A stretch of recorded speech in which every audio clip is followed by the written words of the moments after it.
Ganjam Bhanjanagar police सफलता डह छकरू एक car सहित गंजेई जबत करछि पुलिस।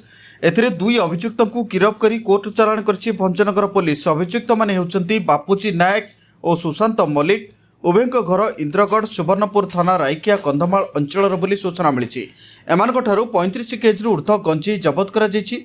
आज भंजनगर थाना परिसर में एक सांबादिक सम्मेलन में नहीं विस्तृत सूचना प्रदान करछंती एसडीपीओ दीपक मिश्र। आ गोटे निर्देश होची जे बेआईन गंजेई चालान करुवा जो गैंग माने अछंती तांको को दमन करवा। ए संक्रांत रे मध्य भंजनगर थानार भारप्राप्त अधिकारी जीवनानंद जेना नेतृत्व में एवं तांकर टीम मेंबर्स अछंती तांकर निरंतर प्रयास जारी रही।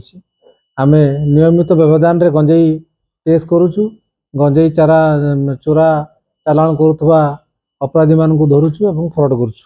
ए संक्रांत रे गत 17/7/2026 रे आफ्टरनून रे आमर लक्ष्मीधर महांती सब इन्स्पेक्टर तांको नेतृत्व रे गोटे पेट्रोलिंग टीम खबर पाइथिला जे डह अंचल रे गोटे गाड़ी रे कार रे बेआईन गंजेई चालान हवा को अच्छी आसबार अच्छी से रास्ता देकी आमर स्वतंत्र टीम सेठी तांको पर नजर रखिथिला एवं तांको मध्य धरिथिला एवं से माने गोटे मारुति जेन गाड़ी रे 35 केजी 500 ग्राम पाखापाखि गंजेई धरिकी से माने ब्रह्मपुर अंचल को चालान करुले। से दु जन को धराई जनकर ना बापूजी नायक एवं आउ जनकर ना हूँ सुशांत मल्लिक।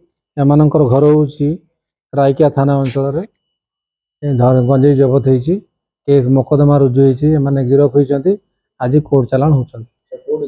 जहाँ खबर अच्छी से ब्रह्मपुर रे का गोटे डेलीवरी दे था एवं सेठू बाहर को पड़े जाइथा सेटा तदंताधीन अच्छी सेटा खोजी बाहर करदेबू।